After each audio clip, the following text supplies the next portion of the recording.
올해는 저희가 하나님의 은혜를 사모하는 한 해로 표어를 잡았습니다. 제가 좀 더 구체적으로 표현해 드린 것은 하나님의 복을 추구하는 한 해다라고 말씀을 드렸습니다. 저는 우리 사랑하는 계산제일교 식구들이 올 1년을 살아가면서 여러분의 삶의 어떤 영역이든지 여러분이 가지고 있는 마음의 소원과 계획이 어떤 방향이든지 그곳에 또 그 방향에 하나님의 복이 꼭 임하기를 주의 이름으로 축원합니다.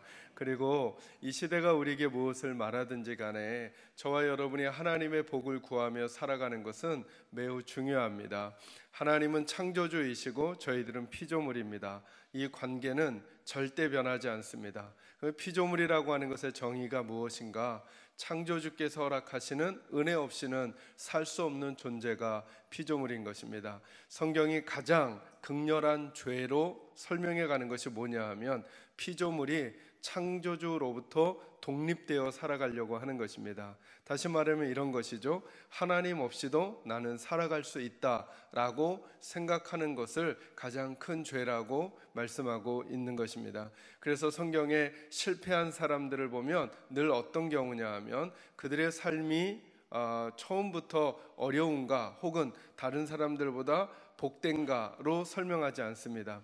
다른 사람들보다 축복된 출발을 하는 것 같은데 그들이 하나님과 결별하고 하나님 없이 인생을 살게 될 때 그들의 마지막이 달라지는 것을 성경은 보여주고요. 반대로 다른 사람들보다 어렵고 힘든 출발을 함에도 불구하고 그들의 인생 가운데 하나님이 찾아올 때 그들의 마지막은 또 다른 결과를 우리에게 보여주고 있는 것입니다. 그래서 늘 우리가 한번 묻는 것이죠.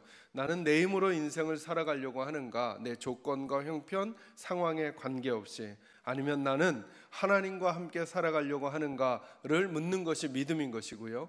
예배라고 하는 것은 오늘도 제가 삭개오와 함께 연결해서 설명해 드리겠지만 그 하나님을 내가 만나는 자리가 이 예배인 것을 나는 알고 있는가 한번 점검해 가는 것입니다.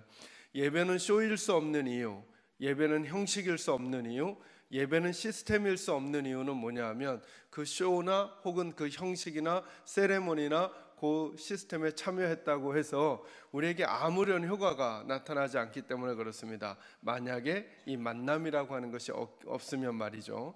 그래서 올 1년 동안은 여러분이 기도 제목 가운데 꼭 하나님 저희가 혹은 우리 가정이 우리 자녀가 하나님의 복을 받는 한 해가 되게 해주십시오라고 기도하는 일들이 많아지시기를 주의 이름으로 축원합니다. 그 내 노력의 결과를 넘어서는 하나님의 인도하심이 필요한 것이죠. 그 인도함이 구체적으로 우리의 삶에 나타날 때 저희들은 이 땅만 바라보는 사람들이 아니라 그래 이 땅이 아닌 하늘을 바라보며 사는 인생 되어야 되겠다라고 하는 사모함이 생길 수 있을 것입니다. 그 중에 첫 번째 복이 뭐냐 하면 행복한 예배를 경험하는 복이라고 생각합니다. 여러분 이번 1년 동안에 기도할 제목 중에 하나, 여러분의 구체적인 기도 제목도 기도하지만 하나님 안에서 믿음이 바르게 서가기 위해서 기도해야 될 게 뭐냐 하면 행복한 예배를 경험하는 것입니다. 여기에 중요한 단어는 경험이겠죠. 경험. 제가 중요한 표현들은 앞에 현수막에 약간 다른 글씨의 그 색깔로 표현해 드렸습니다. 예배에 있어서 중요한 게 뭐냐면 경험입니다. 경험. 그 경험을 다른 말로 하면 하나님과의 만남인 것이죠. 그 예배의 본질을 생각할 때 예배라는 게 무엇일까라고 하는 걸 생각할 때 만남을 빼놓으시면 안 됩니다. 그러니까 내가 하나님 앞에 예배를 바르게 드렸는가는 그 시간에 얼마나 조용히 했는가, 그 시간에 얼마나 내가 열심히 했는가는 과정이나 혹은 내 겉으로 드러난 모습에 불과합니다. 진짜 중요한 질문은 뭐냐면 나는 하나님을 만났는가? 라고 하는 것입니다. 그것을 소극적으로 표현할 때 나는 예배의 체험이 있는가로 묻는 것이죠. 나는 기도할 때 어떤 경험을 했는가? 나는 찬양할 때 어떤 경험을 했는가? 나는 말씀을 들을 때 어떤 경험을 했는가? 그 찬양과 그 기도와 그 말씀 들음을 통해 나는 하나님을 만났는가? 라고 하는 물음에 대해서 돌아가실 때 답이 있어야 한다는 것입니다. 근데 만약에 예배를 다 드리고 나서도 돌아가실 때 그것에 대한 답이 없다면 적어도 저와 여러분은 마음에 이제부터는 고민과 갈증을 가지고 있어야 됩니다. 나는 다음 예배 땐 꼭 하나님을 만날 거야. 하나님, 저는 예배 때에 하나님을 만나게 해주십시오. 그래서 여러분, 대표 기도자가 기도할 때 저와 여러분은 그 기도자의 기도를 시험하거나 평가하는 게 아닙니다. 저와 여러분의 그 기도에 동참하는 것이죠. 아멘 하면서 한마디 한마디가 그 대표자가 기도하지만 나의 기도가 될 수 있도록 동참하는 것입니다. 그래서 그 기도 시간에 하나님께서 내게 주시는 은혜와 혹은 내게 주시는 하나님의 마음을 경험하는 일이 필요합니다.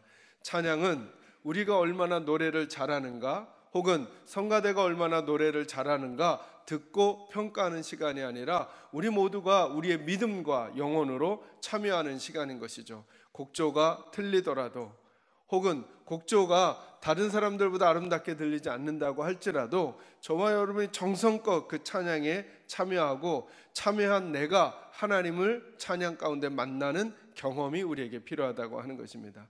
우리는 수없이 우리 신앙의 선배들에게 혹은 여러분 개인의 경험 속에 가지고 있을 것입니다. 어떤 찬양을 부를 때 참을 수 없는 울음이 복받쳐 올라왔던 그런 경험요. 저는 지금도 잊을 수 없는 것이 제가 대학교 1학년 때 오후 저녁 예배를 드릴 때였습니다. 그때 저희 교회가 저쪽 하나 아파트 상가에 있을 때였습니다.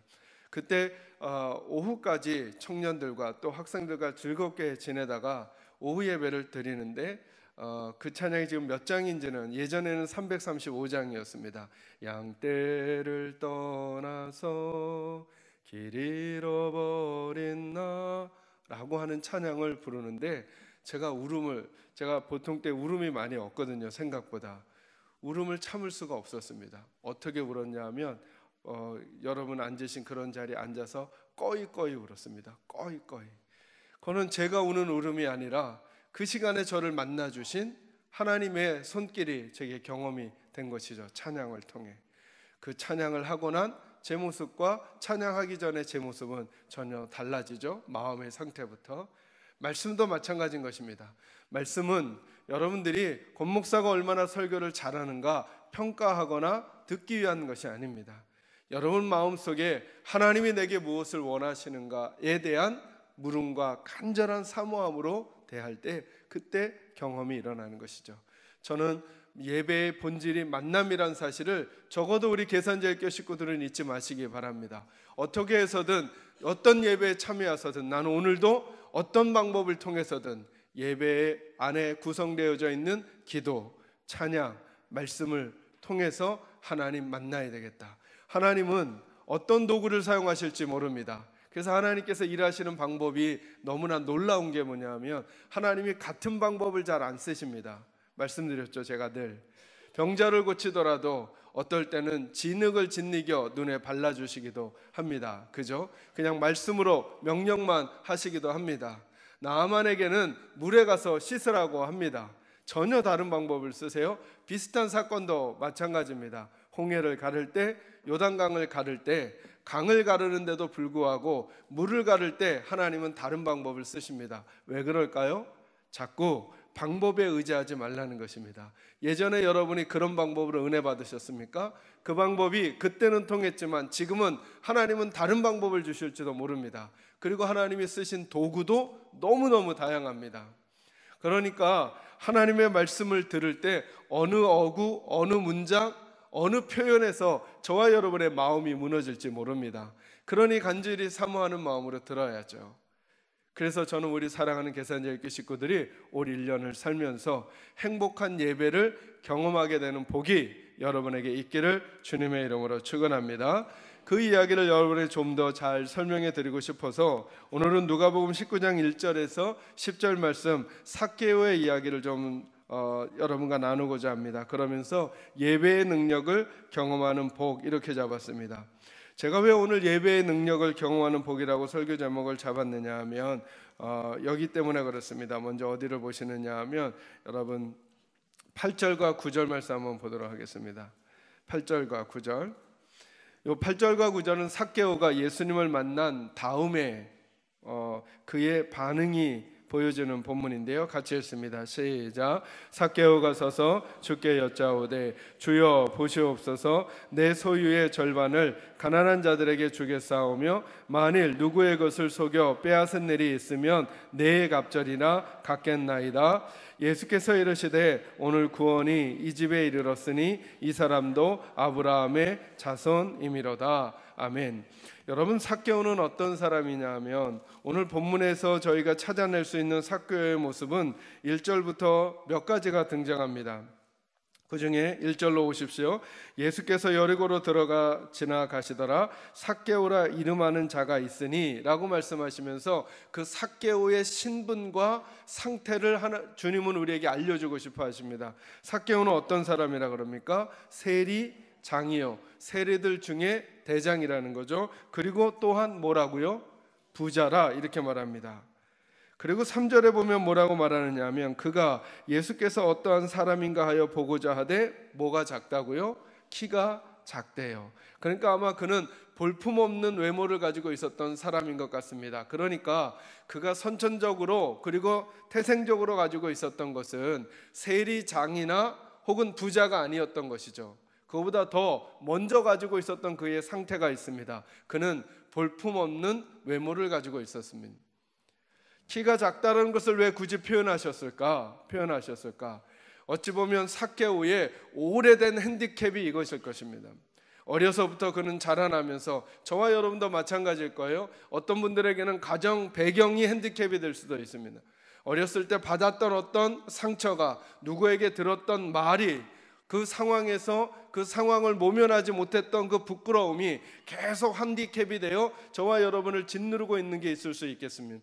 삭개오가 그랬다는 거죠. 삭개오는 항상 다른 사람들에게 왜소한 체구와 작은 키 때문에 다른 사람들보다 뛰어나거나 훌륭하기 어려울 것 같은 그런 평가와 대우를 받고 살았을지 모릅니다.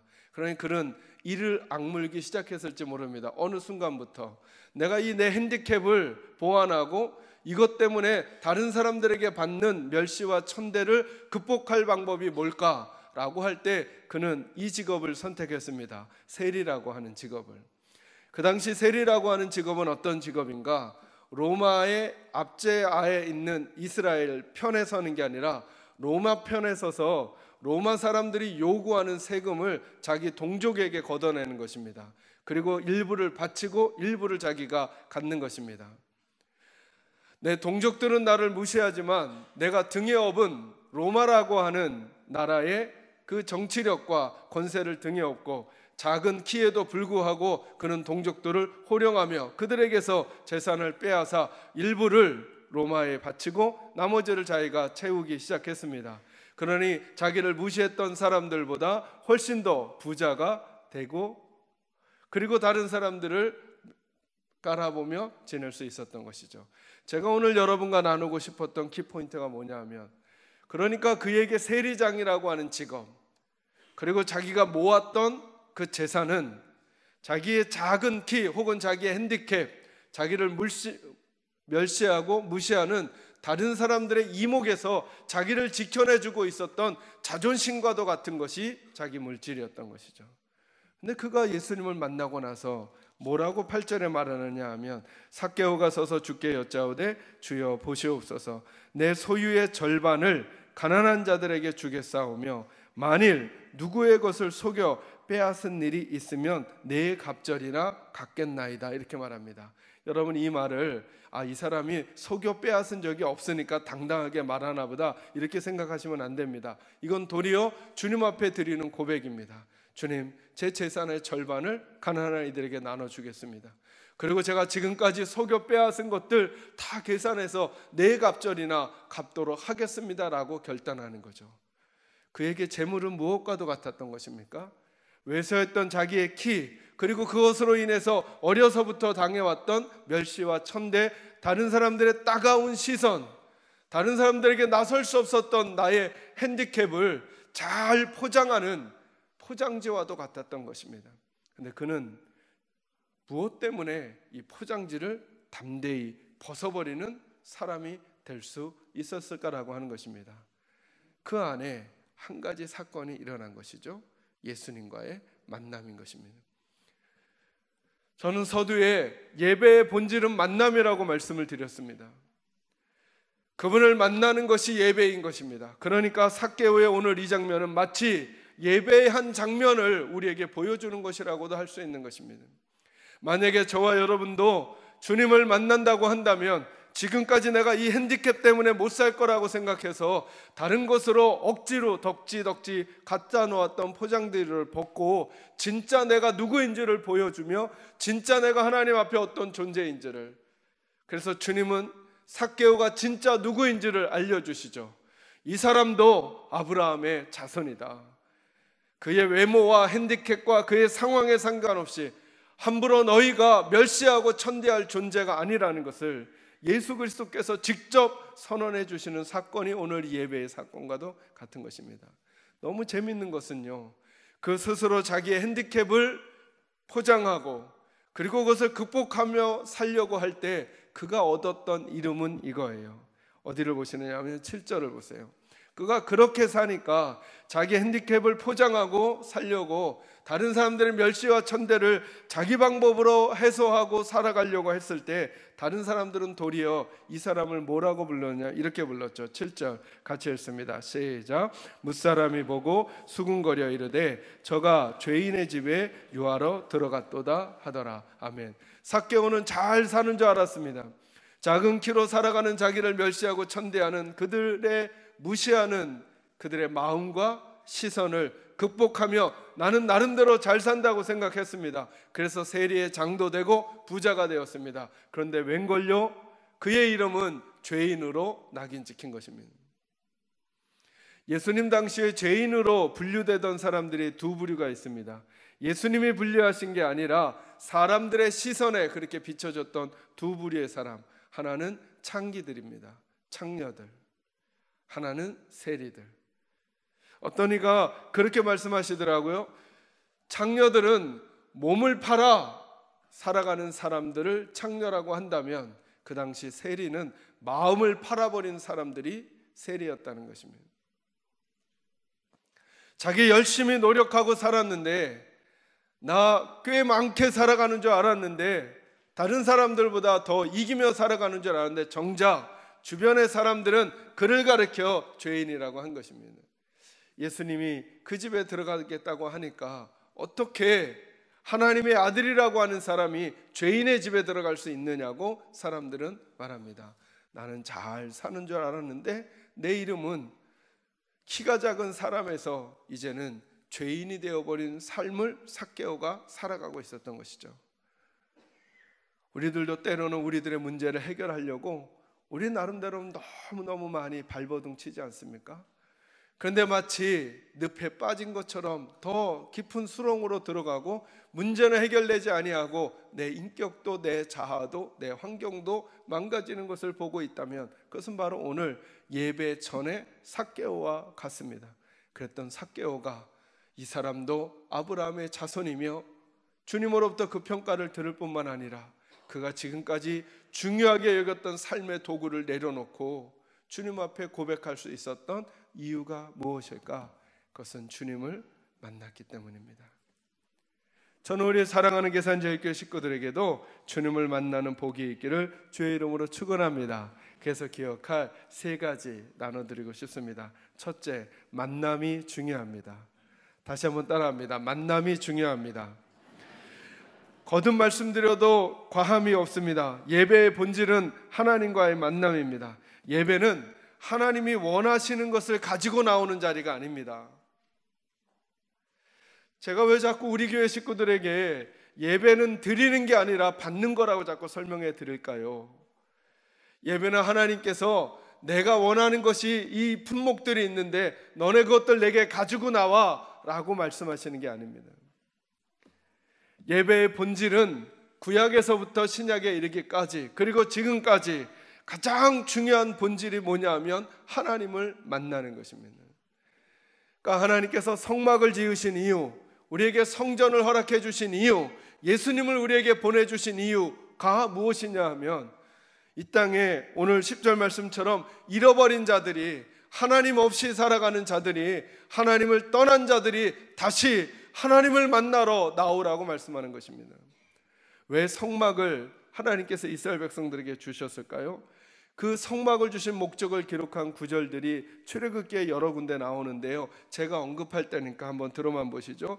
출애굽기 25장 22절, 내가 거기서 너를 만날 것이다. 출애굽기 25장 8절, 내가 거기 거할 것이다. 나를 만나고자 할 때 내가 거하는 성막으로 오거라 말씀하십니다. 29장 42절, 내가 거기서 너를 만나고, 29장 43절, 내가 거기서 이스라엘 자손을 만날 것이다 라고 말씀하고 있는 것입니다. 그러니까 성막의 목적이 처음부터 어떤 목적이었냐 하면 성막에서 제사를 지냅니다. 그죠? 오늘날 말로 하면 예배를 드리는 것이죠. 그러니까 제사를 드리는 목적이 뭐였냐 하면 하나님을 만나는 거였다는 것이에요. 예배를 드리는 목적이 뭐냐 하면 하나님을 만나는 거예요. 그래서 여러분, 만남이 중요합니다. 생각해 보니까 예배 안의 만남만이 아니라 우리 인생에도 만남이 너무 중요합니다. 여러분, 가끔은 거칠게 살았던 사람이 예쁜 애인을 만나고 그 인생이 바뀌지 않습니까?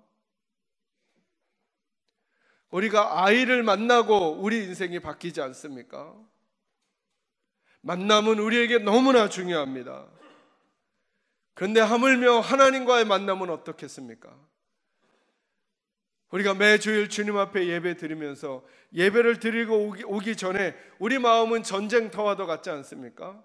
예수님께 나가기 전에 삭개오의 마음이 전쟁터였을 것입니다.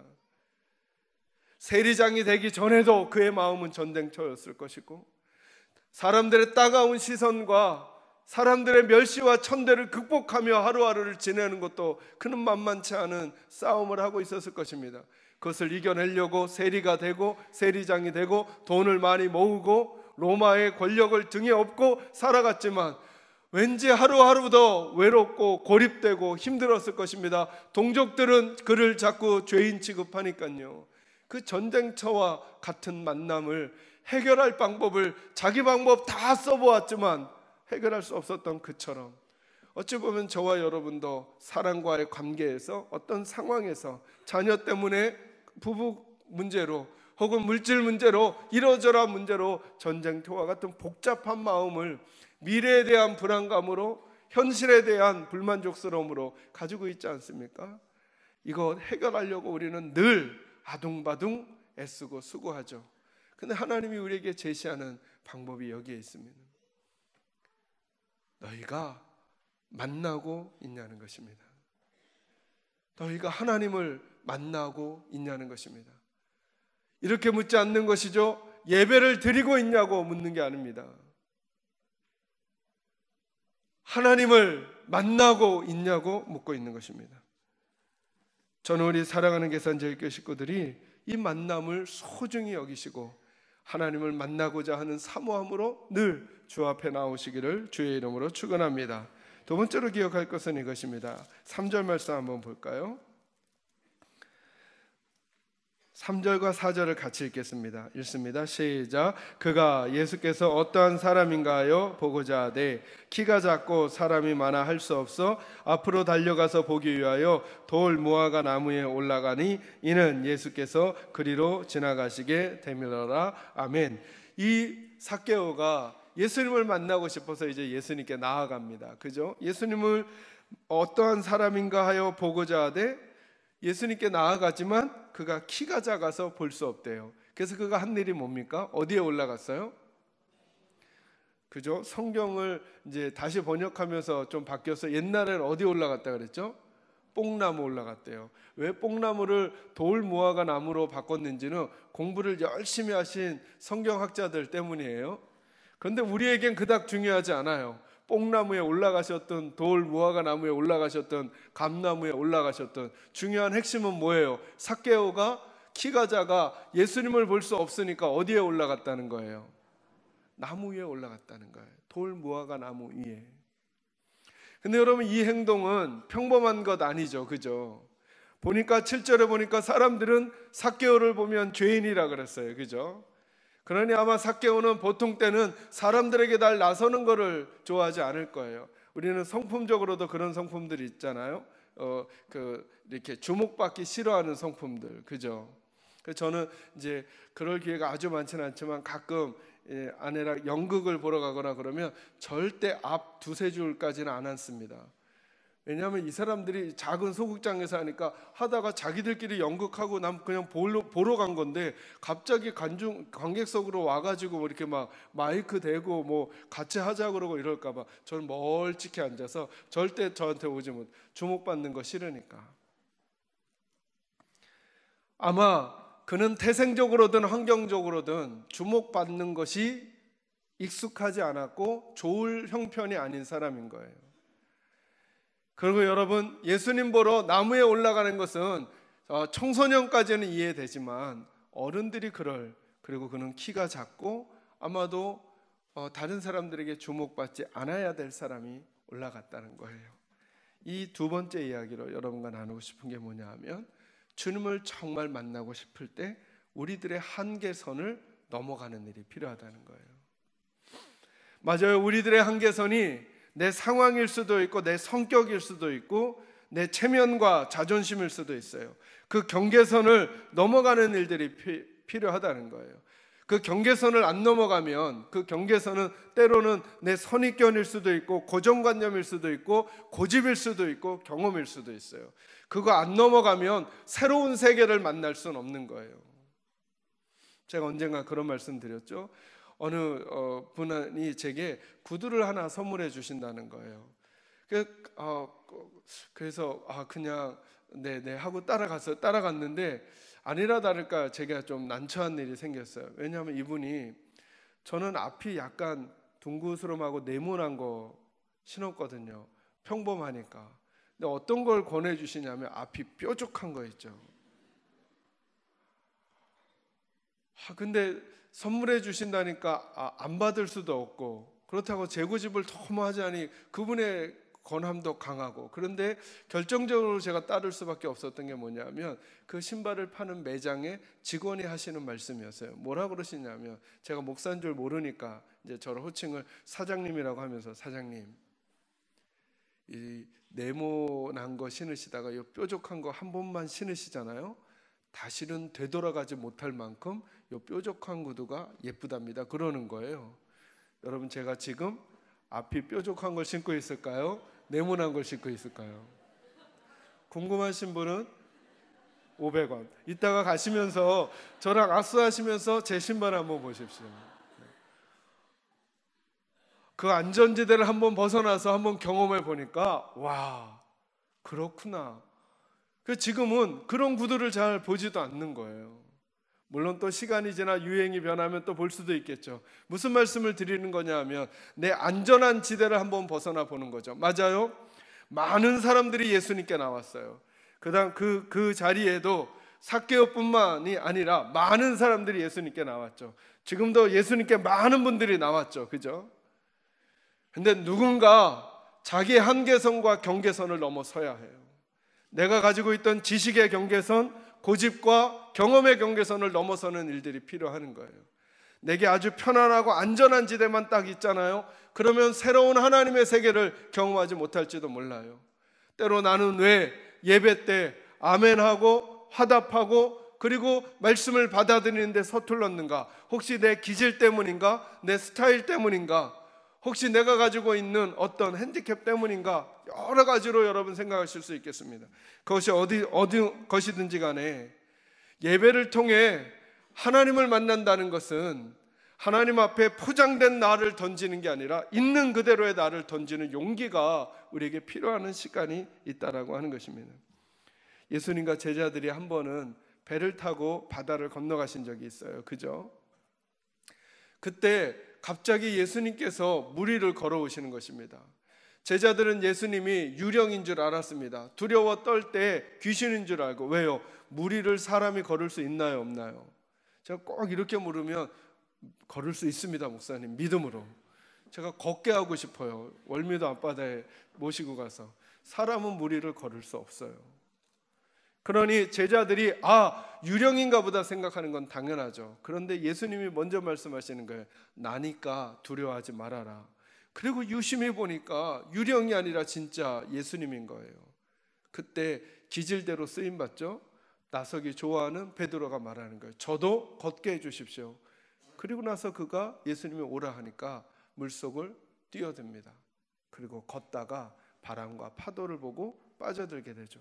그러니까 늘 베드로는 어떤 예의 상징이 되느냐 하면, 그러니까 예수님만 바라봐야지 바람과 환경을 바라보면 물에 빠집니다. 배 안에 있었던 제자들은 무슨 생각했을까요? 난 쟤처럼 되지 말아야지 하고 그들은 나가지 않았던 거죠. 여러분, 진짜 불쌍한 사람은 베드로일까요? 배 안에 있었던 11명일까요?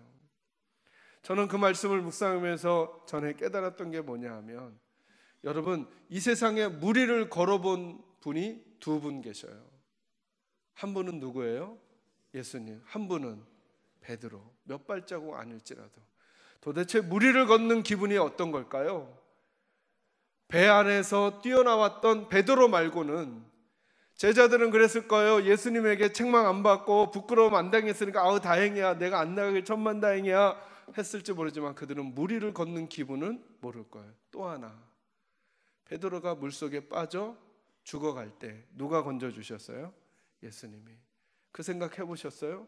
숨이 꼬닥꼬닥 넘어가고 도무지 앞이 안 보이는 그 순간에 갑자기 물속으로 힘 있는 손 하나가 들어와 자기를 건지실 때 그 예수님이 얼마나 강한 분으로 느껴졌을지, 그거는 베드로 말고는 아무도 모르는 거죠.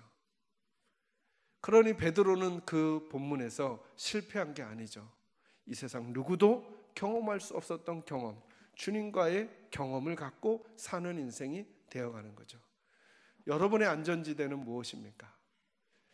여러분은 이전에 가지고 있었던 여러분의 교단의 특징, 교회의 특징, 여러분이 경험했던 은혜의 특징들 때문에 새로운 하나님의 세계로 넘어가지 못하는 경계선을 긋고 있거나, 여러분의 기질이나 성품 혹은 여러분의 문제들은 도무지 하나님도 어찌하지 못할 거야 라고 단정지은 여러분의 대답이 여러분과 하여금 마음을 열지 못하게 하십니까?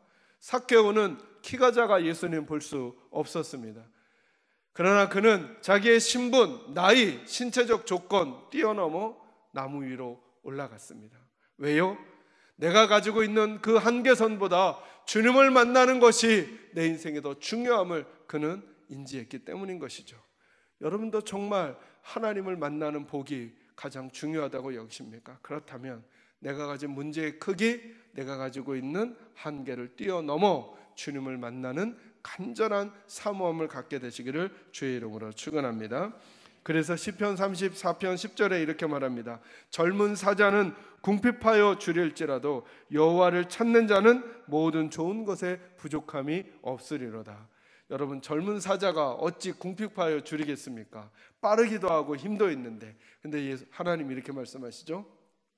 젊은 사자는 궁핍해서 줄일 수 있다는 것입니다. 그러나 하나님을 찾는 자는 모든 좋은 것에 부족함이 없도록 하나님 해주시겠다고 약속하십니다. 그러니 그 주님 만나는 올 한 해가 되시기를 주의 이름으로 축원합니다. 한 가지만 더요. 세 번째로 우리가 아까 읽었던 8절 말씀입니다. 다시 한 번만 읽습니다. 시작. 삭개오가 서서 주께 여짜오되 주여 보시옵소서, 내 소유의 절반을 가난한 자들에게 주겠사오며 만일 누구의 것을 속여 빼앗은 일이 있으면 내 갑절이나 갚겠나이다. 아멘. 많은 분들이 은혜 받기를 두려워하는 이유 중에 하나가 8절 때문일 것 같아요. 이거 나도 하나님 만났더니 갑자기 이런 마음 들면 어떡하지? 내 재산의 반을 팔아서 남을 준다고 하고, 그래서 우리 남편은 은혜를 안 받았으면 좋겠다 뭐 이런 생각 할지도 몰라요.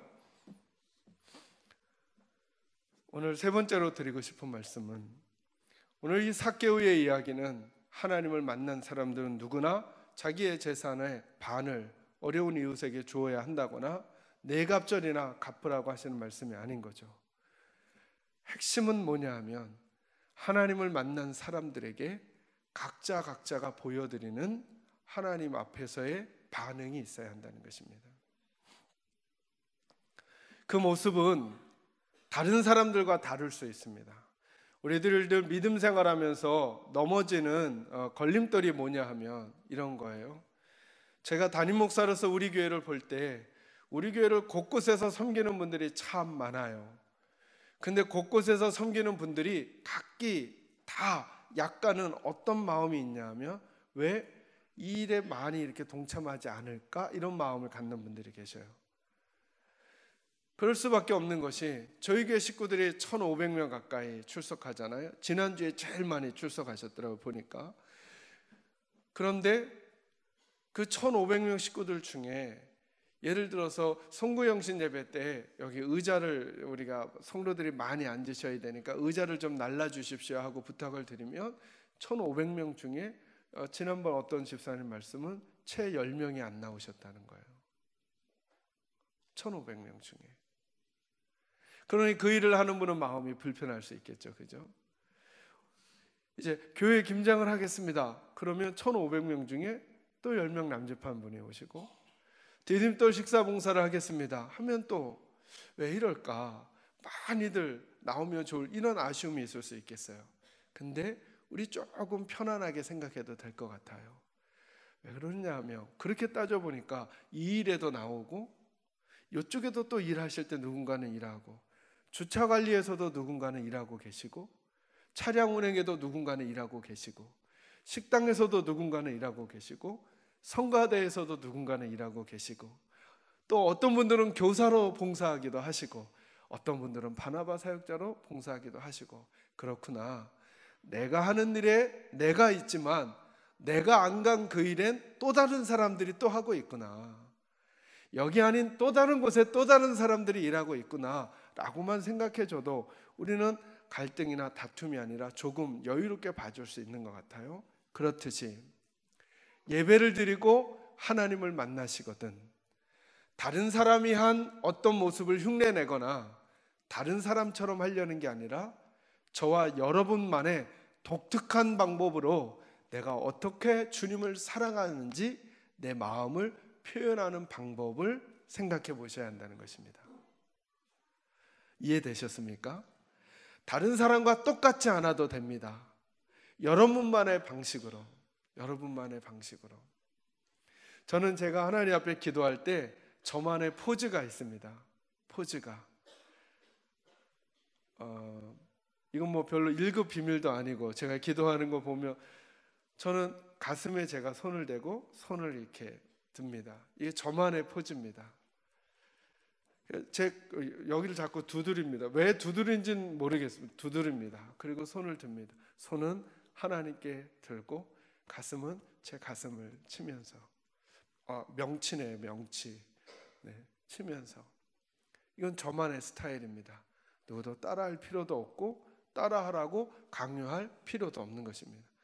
여러분은 기도할 때 찬양할 때 주님이 너무나 좋을 때 도움이 필요하다고 느낄 때 어떤 여러분만의 표현법을 가지고 주님께 여러분의 사랑과 간절함을 표현하고 계십니까? 그것이 찬양이면 찬양, 그것이 봉사면 봉사, 그것이 예물 드림이면 예물 드림, 그것이 다른 이에게 선을 베푸는 거면 선을 베푸는 것이더라도 여러분 각자의 표현으로 하나님 앞에 사랑을 표현하며 살아가는 올 한 해가 꼭 되시길 바랍니다. 삭개오는 이렇게 표현했습니다. 예수님 만난 게 너무 좋아.